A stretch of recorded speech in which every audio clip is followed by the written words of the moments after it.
episode 4 of our PodCATS Summer Signing Series, and it's assistant captain Carson Andreoli who's joining us for this edition.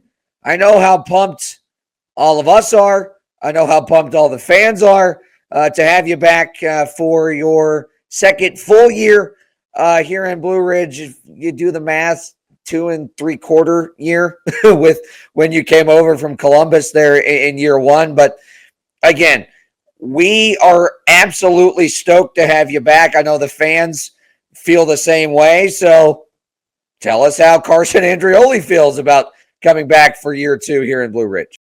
Hey, Brett. Yeah, thanks for having me on. Appreciate it. Super stoked. I'm excited to be back. It is, I don't know what the timeline would be. I mean, I guess I had about 5 weeks left of my first season with the Bobcats, so maybe not even quite a quarter of the season, but whole season last year and returning for another one, so super pumped to be back. And I'll echo it. We could not be more excited to have you back, Carson. You're one of the big leaders on this team, day in and day out, on and off the ice. You're an integral part to the club and a big piece to the puzzle, and we are absolutely stoked that you will be back wearing an A on your sweater this coming season. But I do want to circle back to where things started for you here in Blue Ridge, coming over from Columbus just after the deadline at the end of the 23-24 season. You know, you're coming from an established team in Columbus to a first year at the time franchise here with the Bobcats. You know, you might not really be too sure what to expect, but you know, when you came in, immediate impact. Your first weekend, scoring wise, physicality. You nearly picked up a Gordie Howe hat trick your first weekend with the club. It was fantastic to watch down the stretch. Kind of walk us through, you know, your thought process and the impression you were trying to make, and you know, with what you were able to accomplish at the end of year one, how you were able to take that, push it forward into your first full season here in Blue Ridge and carry it through year 2. Yeah. So got traded at the deadline. So like 5-6 weeks left in the season. And, you know, it was my first year playing pro. So it was kind of, you know, like got that little bit of a heart sinking feeling like you're getting traded. It was right at the deadline. I didn't really think I was going to be traded. So, you know, but it happens. It's part of the game. That's what happens, and you can't really dwell on it too much. I had a short timeline to kind of make a decision on. I had a couple options, but I ended up picking Blue Ridge. I heard Zemi was a very good coach and did well by his players, so just kind of went with my gut from the things I heard in a short amount of time. And, you know, once I got there, it was definitely a change of scenery. Being the first year that Blue Ridge was a team in the FPHL. But all the guys were amazing. They opened me with welcome arms. And it was great. And to be honest, when I was heading in, my goal wasn't like to really, I don't know if I'd say my goal was to make an impression. I wasn't trying to prove to anyone but myself that I belonged like in the league and that I could be a very good player and contribute on the score sheet. So I think it was just more a matter of I'm going to get here and work just as hard as I've been working the whole year. And I'll let the rest do the work for me. I'll let my actions speak louder. So that was kind of where my head was at. And I think I had a pretty good end of the season, which I was happy about. And I kind of rolled it into next year, this past year. And I thought I had a pretty good season. I struggled to get on the score sheet in terms of goals for a little while. But, goal scoring has never been a huge part of my game. It's been a complementary part of my game. So I'm always working and looking to improve upon the goal scoring aspect. But a point's a point. They don't always ask how, but they usually ask how many, right? So that's kind of the goal, is just to get on the score sheet in some kind of way, and of course bring the physicality, because that's my game. So thought I had a great season, and we're still building, man. We're still building. It's been a good summer so far. I'm pretty happy with where I'm at, and I still got a lot of work to do. So, but a couple months comes quickly, so just keep working hard, putting my head down. So Yeah, clearly you're in far better shape than I am with the buckets of tater tots I've been consuming most of the summer so far. But you were in that room at the end of year one in Watertown as the team was starting to come together, and then boom, season's over. You know, I've talked to multiple guys, talked to Zemi about it, about, you know, the sinking feeling in that room, and how a lot of the discussions last year for a lot of you guys that came back for year two was not to feel like that again. You're able to make progress as a team. You get into the playoffs, you make a little bit of a run. Unfortunately, you run into a buzzsaw in Carolina that ends up making it to their third straight Commissioner's Cup final. But what was the feeling like in the room after that final game in Winston-Salem? Was it a little bit of maybe there's some unfinished business at hand here? yeah, I mean, you always wish you could have done something differently, adjusted something. You can't really if and or but it or him and haw at what you could have done. I think everyone put out a really great effort in the series, and you know, at the end of the day, it came down to a few things. With that series with Winston, you know, there's a lot of veteran players in their room, and you know, it speaks some it speaks some good words about what kind of a team they are when they can pull together at that end of the season and get the job done. So it definitely wasn't a walk in the park, and by no means should it have been easy for either team. So I think we gave them a good fight, better fight in game one than game two. But yeah, certainly, like I said, can make adjustments. You can wonder what if, or what if you did something else.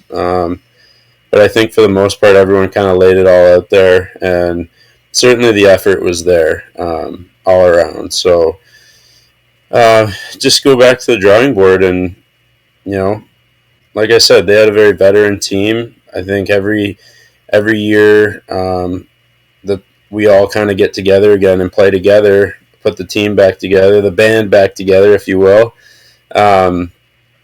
You're putting another notch in the belt and another tally on the score sheet for experience. So it's just it's building blocks. You're just building it up and building the experience, and the skill and the talent's there, and then it's just kind of putting it together and executing. So every year we're building. So I'm excited. I'm excited to start this new year. Yeah, you said it right there. I think we're all incredibly pumped for this year to have you back, Danny back, Stux, Reller. We've got the Czech guys coming back as well. Klino, Phillip, Brezko. You look at the new guys that are being brought into the fold here. Look at a guy like Wes Smith, hybrid guy that had an ungodly number of points in the ACHA. I think fans are going to absolutely love Kyle Heitzner. Jordan Crom coming into the fold, Michael Machik bringing his overseas experience here to Blue Ridge, and hailing from the same hometown as Daniel Klinecki. They played together overseas as well, so there's that chemistry factor.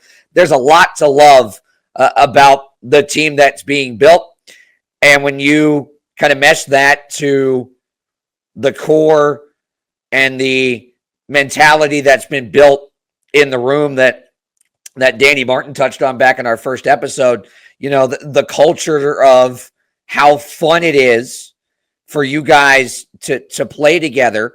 And when you bring back a lot of that core that had so much fun playing together, and you bring new guys into the fold that share that same passion, energy, that same kind of mentality that this team has embodied over the course of the last year and a half or so, get to something else that Danny touched on was playoff experience in the FPHL is a whole different animal, because the playoffs in this league go so quickly. They're so short. It's best of three, best of three, best of five, boom, it's over. So for you guys to get the 3-game experience that you did, it goes 10 times further than in a league where every series is a best of 5 or a best of 7. Yeah, 100%. I mean, you have a very short window, very little room for error. So if you don't show up and show out, it's too little, too late. 2 games goes by extremely fast. So yeah, you're absolutely right about that. One thing that I noticed about you right away at the end of that first year and really, really shine through last year, it is your work ethic. And that's a big proponent to a reason of why you have an A on your sweater. You come into the rink every day, leave the rink every day. You wake up in the morning, you go to bed at night, and it just seems like your sole goal is to do whatever you can at any given hour of any given day to make the team better and to help the team win, whether that's on the ice or off the ice day to day. As an up-and-coming franchise, to have a guy like that with the mentality and the work ethic that you have, to have someone like that on our roster and in our corner, to kind of, that is a younger guy, to show the younger guys the ropes, but also to make stake a claim, so to speak, to the veteran guys, to endear yourself to them, to the coaching staff, to the front office staff, and in turn the fan base. Yeah, absolutely. I appreciate the nice comments, Brett. Work ethic's been that's kind of my definition. My character. I haven't. I can't afford to not work hard, as I might say it that way, because that's been my whole life and the way I was brought up. I've also lacked some of the skill that other players naturally have, and so whatever I lacked in skill, I made up with the work ethic. So certainly the skill's gotten better, and it's I have enough of it that I've gotten to this level, of course, but I certainly didn't always carry the natural abilities as others did, but I always worked harder than them, or at least tried to. So that's just kind of it. You want to be the hardest worker in the room. It's kind of a cliche thing to say because everyone says it, but you just put your head down, and like I mentioned earlier, it's just in the little piece I said, I don't really, you want to attract the attention of teams, coaches, whatever, if you're trying to make it up to the next level, but I'm not trying to impress anyone. That's not the type of person I am. I'm just trying to play the best game I can play and let my game do the work, and hopefully someone will notice my game, not how flashy I am or anything else. Like, I don't really care about any of that. So, I just want to make an impact on the ice and let my game do the talking. So I think I've kind of built up a good character on the ice where I'm getting to a point where it's paying dividends. So just keep working, like I said, put my head down.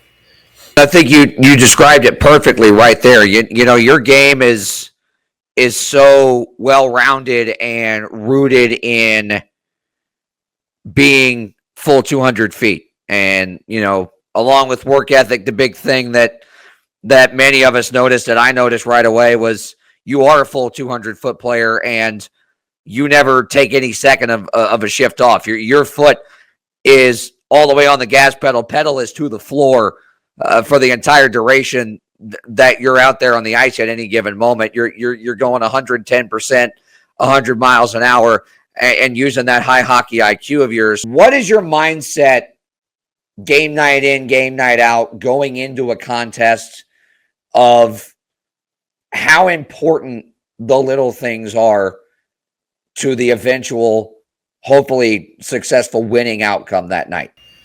Yeah, I mean, like you said, not everyone notices or realizes those kinds of things. You have various players that play various roles. I try to fill a multitude of roles in many ways. Being an assistant captain, you have to take on that leadership role. There's many aspects to a game, to a sport, and getting on the score sheet is certainly an extremely big factor to winning games and doing well.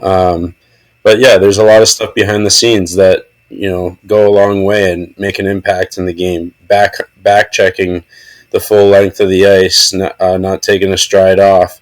You don't get points for that, but if you back check, you strip a puck. That's a noticeable key to the game, and it helps win hockey games. Finishing checks.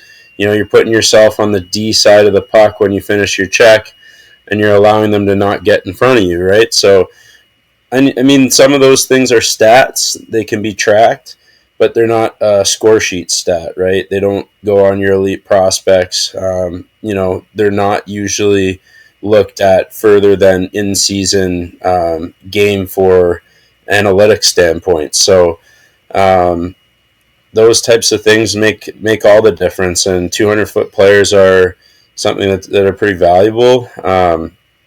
Not every player is a 200-foot player, and not every player's kind of that point guy either. So there's different factors that different players carry, and whatever way they contribute to the team, is a valuable asset, right? You like them to get on the score sheet.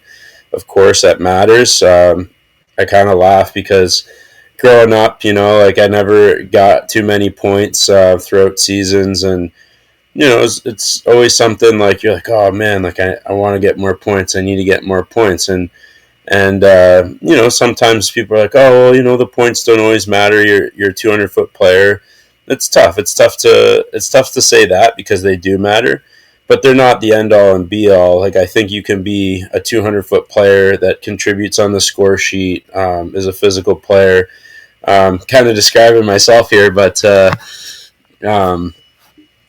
I think you can be a player like that and still be a very valuable part of a team, but also kind of have that edge to contribute on the score sheet in some kind of way. So the goal is always to get more points than as possible, but it all boils down to what type of player are you, and ultimately you can't change the fabric of who you are and the player that you are. You can only improve upon your skill set. So that's kind of just what I've been trying to do. Every season, come back better, contribute my same way as always as a 200-foot player, and get on the score sheet a little bit more every year. So that's the goal. Let's look ahead to this season. We've seen the schedule. Of course, as there always is in this league, there's changes with new teams and new locations. We'll be visiting some new barns and welcoming some new adversaries to our barn as well, and rekindling, of course, some old rivalries as well, both here at home and on the road. So when you look at the team that's being built here, what have your conversations been like with Zemi and company about the team that's being built, and what's everyone's excitement level about what you guys think you can accomplish? Yeah, to be honest, not a crazy amount of chatter, but from what there is, everyone's super excited. I think everyone's just kind of been focused on improving throughout the summer and bringing a full package back to the team. When I talk to Zemi, how can we get better here? How can we get better there? What do you think of this guy? Just kind of little things. We just kind of bounce stuff off each other, um, and check in once in a while just to make sure everything's going well. Um, other than that, it's just kind of you know focused on the summer and the off season, and kind of keeping away from the game in the sense that you're refreshing yourself, right? We play 7 months out of the year, and it's day in, day out, go go go go go. So if you love the game, you'll be involved in it every single day of your life anyway. But getting away from it in the slightest amount is kind of important for our off season, right? We end up all training throughout the summer, some more than others, which is each player is different, but like I said, kind of getting that little mental break from the actual game, and the intensity of the season, super important. So I think that's also a big aspect of everyone's everyone's mindset. And then once we get back, it's go time. It's turn it on. So, and whoever's not on the bus with us is getting left behind. So we're super excited. I think we got a good group that we're building, and it's going to be great to see what we look like in camp here. So I got nothing but good things to say about our ability and our confidence coming in here. So I think everyone's pumped and excited about the great potential that this team has, and everyone believes that this is the year that this team really launches itself into another stratosphere and makes a run at the cup or a run for a championship. And I think it's spot on what you said as well about making sure that how important it is to take those little mental breaks throughout the summer, so that when it does come time to return to camp, you ensure that you're 100% ready for the long, grueling 56-game regular season and the hopeful playoff run to follow, to make sure that you're in peak form physically, but that you're also ready to go mentally. yeah, it's super important. Like I said, the season is go go go go go. So you almost have to sometimes force yourself to take that break. Like, some of us don't even want to. We just want to keep training, keep playing, whatever it is. And of course, there's training. Like you're going to train day in, day out in some form. But like you said, like I mentioned before, that mental break is more important than anything. Just kind of taking yourself away from the chaos of the season, and even just a little bit of the stress.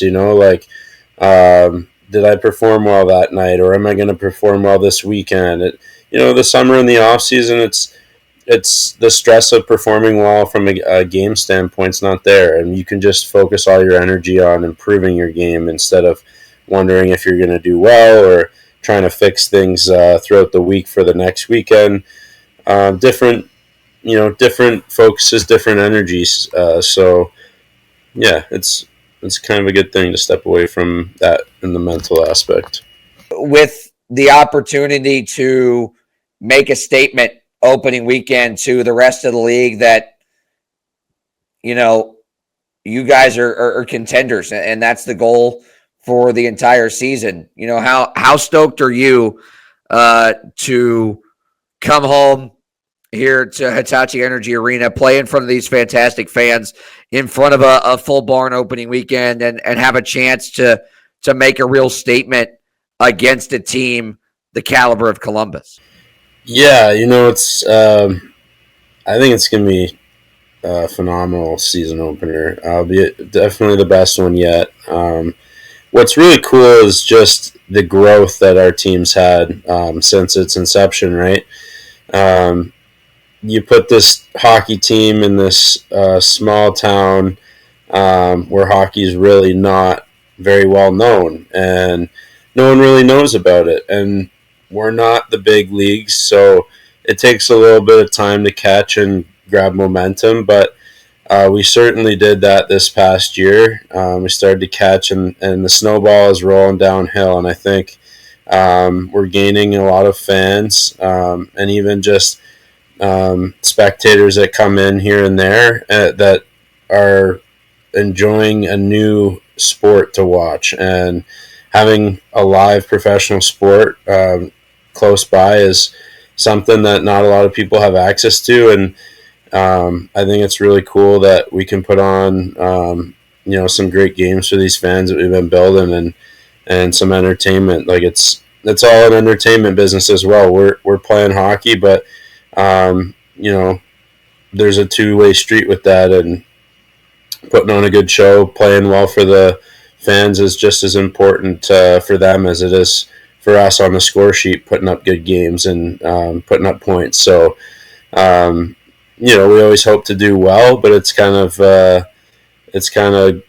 better when we can play a good game for both ourselves and the fans. And the fan base we built over this past year, well, 2 years, but I think we had phenomenal growth over the last year, putting more butts in seats. So I was super excited to see the turnouts towards the end of the year, and I think we're gonna have a pretty good start to the season, and even more growth this year. It's going to be exciting. I'm looking forward to the opener, that's for sure. Want to thank you for taking the time out to chat with us here, and enjoy the rest of your summer. And we'll see you before we know it. Late September, early October. Camp time will be here in just a couple of months. So time goes by fast. So we'll see you soon.